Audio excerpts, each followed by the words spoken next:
Good afternoon my dear student, তোমাদের সবাইকে স্বাগত আজকের বিশেষ ক্লাসে। আজ আমরা আলোচনা করব তোমাদের প্রিয় বিষয় আমাদের পরিবেশ। আর এই আলোচনাটি একদম বিশেষভাবে সাজানো হয়েছে তৃতীয় পর্যায়ক্রমিক মূল্যায়নের জন্য গুরুত্বপূর্ণ প্রশ্ন উত্তরগুলো নিয়ে। তাহলে চলো ভিডিওটি শুরু করা যাক। 1.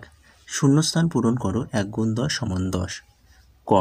কবিগুরু গান্ধীজিকে ড্যাশ বলে ডাকতেন। সঠিক উত্তর হবে মহাত্মাজি বলে ডাকতেন। খ. ল্যাপচা মিউজিয়াম ড্যাশ এ আছে। সঠিক উত্তর হবে ল্যাপচা মিউজিয়াম দার্জিলিংয়ে আছে। গ. আমাদের দেশের ড্যাশ ভাগ জুড়ে রয়েছে হিমালয় পর্বতমালা। সঠিক উত্তর হবে উত্তর, অর্থাৎ আমাদের দেশের উত্তর ভাগ জুড়ে রয়েছে হিমালয় পর্বতমালা। ঘ. ওষুধ মাখা কাপড় জড়ানো মৃতদেহকে ড্যাশ বলা হয়। সঠিক উত্তর হবে মমি। উঙা. মেঘালয় রাজ্যের ড্যাশদের সমাজে মা পরিবারের প্রধান। সঠিক উত্তর হবে মেঘালয় রাজ্যের খাসিয়াদের সমাজে মা পরিবারের প্রধান। চ. নৌকা চালানোর সময় ড্যাশ গাওয়া হয়। সঠিক উত্তর হবে সারি গান। ছ. তাজমহল হলো একটি ড্যাশের উদাহরণ। সঠিক উত্তর হবে সৌধ এর উদাহরণ। বঙ্গীজ. আরাবলী জঙ্গল ড্যাশ জেলায় অবস্থিত। সঠিক উত্তর হবে পশ্চিম মেদিনীপুর। ঝ. ড্যাশ এর প্রাচীন নাম মল্লভূম। সঠিক উত্তর হবে বিষ্ণুপুরের প্রাচীন নাম মল্লভূম। ইঙো. মফলং হলো একটি ড্যাশ। সঠিক উত্তর হবে বনভূমি। চলো দুয়ের দাগে বলা হয়েছে এক কথায় উত্তর দাও 1 গুণ 10 সমান 10। প্রথম প্রশ্ন, পশ্চিমবঙ্গের সবচেয়ে পুরনো চার্চ কোনটি? সঠিক উত্তর হবে ব্যান্ডেল চার্চ। খ. চা পান করা আমরা কোন দেশ থেকে শিখেছি? সঠিক উত্তর হবে চীন। গ. পটচিত্র সংগ্রহশালা কোথায় অবস্থিত? পিংলা গ্রাম অর্থাৎ পশ্চিম মেদিনীপুর জেলা। ঘ. একটি সামাজিক প্রাণীর নাম লেখো। সঠিক উত্তর হবে মৌমাছি। উঙা. আলু অনেক দিন ভালো রাখার জন্য কোথায় রাখা হয়? সঠিক উত্তর হবে হিমঘর। চ. তাজমহল ছাড়া শাহজাহান আর কি বানিয়েছিলেন? সঠিক উত্তর হবে দিল্লি জামা মসজিদ। ছ. তুমি কোন জেলায় বসবাস করো? এটা তোমরা অবশ্যই আমাকে কমেন্ট করে জানাবে। বঙ্গীজ. ব্রতচারী প্রতিষ্ঠাতাকে? সঠিক উত্তর হবে গুরুজদাই দত্ত। ঝ. আমাদের দেশে অবস্থিত মরুভূমির নাম কি? সঠিক উত্তর হবে থর মরুভূমি। ইঙো. সূর্য মন্দির কোথায় অবস্থিত? সঠিক উত্তর হবে কোনারক। 3 দাগের সঠিক উত্তরটির মাথায় ঠিক চিহ্ন দাও 1 গুণ 5 সমান 5। দেখো প্রথম প্রশ্ন, ক. মানুষ প্রথম শেখে কাঠ, পাথর, ধাতুর ব্যবহার। সঠিক উত্তর হবে পাথরের ব্যবহার। খ. পাট হলো এক প্রকার দানাশস্য জল তন্তু। সঠিক উত্তর হবে তন্তু। গ. বিষ্ণয়রা 28, 29, 30টি উপদেশ মেনে চলত। সঠিক উত্তর হবে 29টি। চলো পরের প্রশ্ন, ঘ.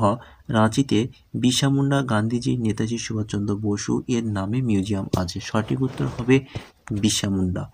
উঙা. ছায়ার দৈর্ঘ্য সব থেকে ছোট হয় সকাল, বিকেল, দুপুরবেলা। সঠিক উত্তর হবে দুপুরবেলা।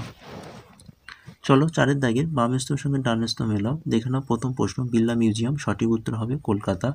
রাসায়নিক সার। সঠিক উত্তর হবে মাটি গুণগত মান হ্রাস। গয়ের দাগে তাজমহল। সঠিক উত্তর হবে আগ্রা। ল্যাংচা। সঠিক উত্তর হবে শক্তিগড়। তৃণভোজী প্রাণী। সঠিক উত্তর হবে হরিণ। টিকা লেখো 5 দাগের 2.5 নাম্বার করে 4টি করতে হবে, মোট নম্বর হচ্ছে 10 নম্বর। প্রথম প্রশ্ন, বিষ্ণয়। দেখে নাও বিষ্ণয় একটি ধর্মীয় সম্প্রদায়ের নাম। এই সম্প্রদায়টি ভারতের রাজস্থানের রাজ্যে প্রধানত দেখা যায়। বিষ্ণয় শব্দটি এসেছে বিষ এবং নয় এই দুটি শব্দ থেকে, অর্থাৎ মোট 29টি নীতি বা আদর্শ অনুসরণ করার কারণে এদেরকে বিষ্ণয় বলা হয়। এই বিষ্ণয়দের মূল কথা কি বা মূল কথাটা কি সেটা জেনে নেওয়া যাক। চলো দেখে নিই। বিষ্ণয় সম্প্রদায়ের প্রতিষ্ঠাতা ছিলেন গুরু জাম্বেশ্বর, যাকে আমরা সবাই চিনি গুরু জামভাজি। তিনি 1500 শতকে এই সম্প্রদায়ের সূচনা করেন। বিষ্ণয়রা প্রকৃতি, বৃক্ষ, প্রাণী রক্ষা করেন। পরের টিকা, জল দূষণ। জল দূষণ বলতে বোঝায় যখন নদী, পুকুর, হ্রদ, সমুদ্র বা ভূগর্ভস্থ জলের মধ্যে ক্ষতিকর পদার্থ, যেমন রাসায়নিক হতে পারে, মল হতে পারে, প্লাস্টিক হতে পারে, শিল্প বর্জ্য ইত্যাদি মিশে জলকে যখন অশুদ্ধ বা অপবিত্র করে তোলে, সেটাকে আমরা বলি জল দূষণ। এই জল দূষণের মূল কারণগুলো দেখে নেওয়া যাক। প্রথম কারণ, কারখানা বর্জ্য জলাশয়ে ফেলা। দ্বিতীয় পয়েন্ট, কৃষিক্ষেত্রে অতিরিক্ত সার ও কীটনাশকের ব্যবহার। এছাড়াও আরও অনেক পয়েন্ট আছে, তোমরা দেখে নিতে পারো। নোংরা নালা বা নর্দমার জলে নদীতে পড়া, বা প্লাস্টিক বা গৃহস্থালিত আবর্জনা ফেলা। এর ফলে কি হচ্ছে তাই লিখলাম ফলাফল। পানীয় জলের অভাব সৃষ্টি হয়। এছাড়াও জলজ প্রাণী উদ্ভিদের ক্ষতি হয়। এবং 3 নম্বর পয়েন্ট লিখবে মানুষের বিভিন্ন রোগ যেমন ডায়রিয়া, কলেরা হয়। চলো পরের টিকা, বায়ু দূষণ। বায়ু দূষণ বলতে বোঝায় যখন বায়ুর মধ্যে ক্ষতিকর গ্যাস, ধোঁয়া, ধূলিকণা, রাসায়নিক পদার্থের পরিমাণ বেড়ে যায়, তখন বায়ু শ্বাসযোগ্য থাকে না। মূল কারণ কি? যানবাহনের ধোঁয়া, যানবাহনের ধোঁয়া। দ্বিতীয় পয়েন্ট লিখবে কারখানা ও বিদ্যুৎ কেন্দ্রের ধোঁয়া।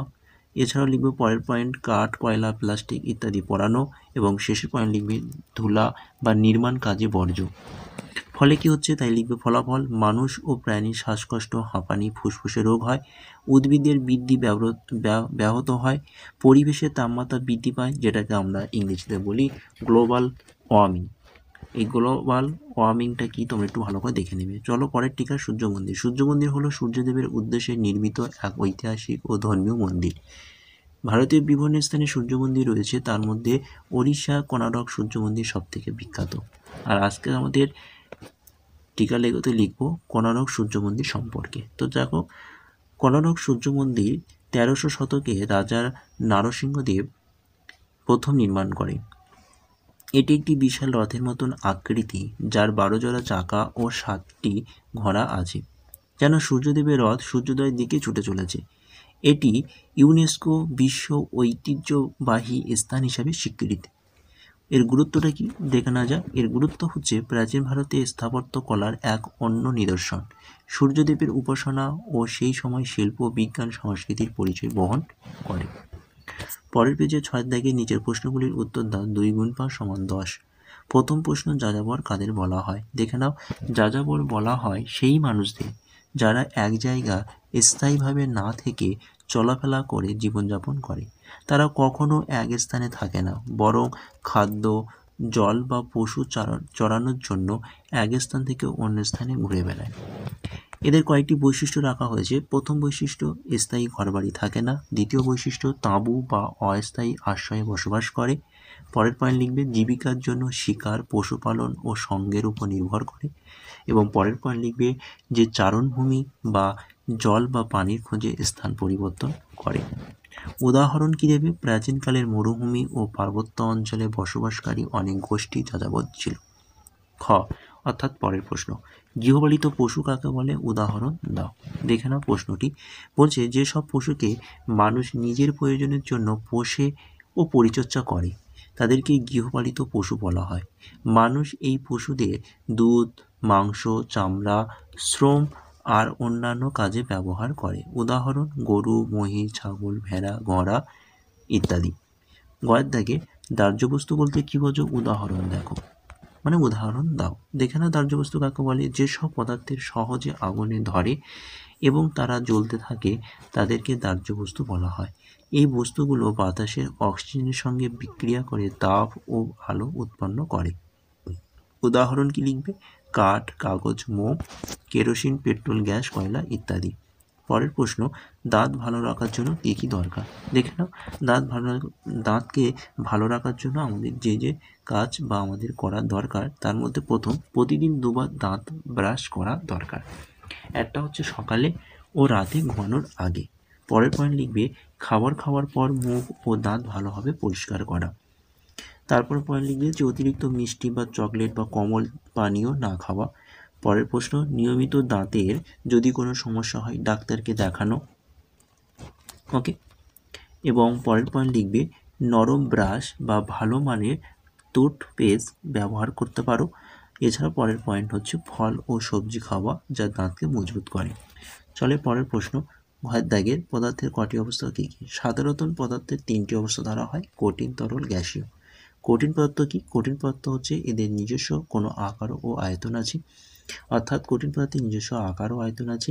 কণাগুলি খুব ঘনভাবে একের অপরের সঙ্গে যুক্ত থাকে, যেমন পাথর, লোহা, কাঠ, বরফ। পরের পয়েন্ট, তরল পদার্থ, এদের নিজস্ব আয়তন আছে কিন্তু আকার থাকে না।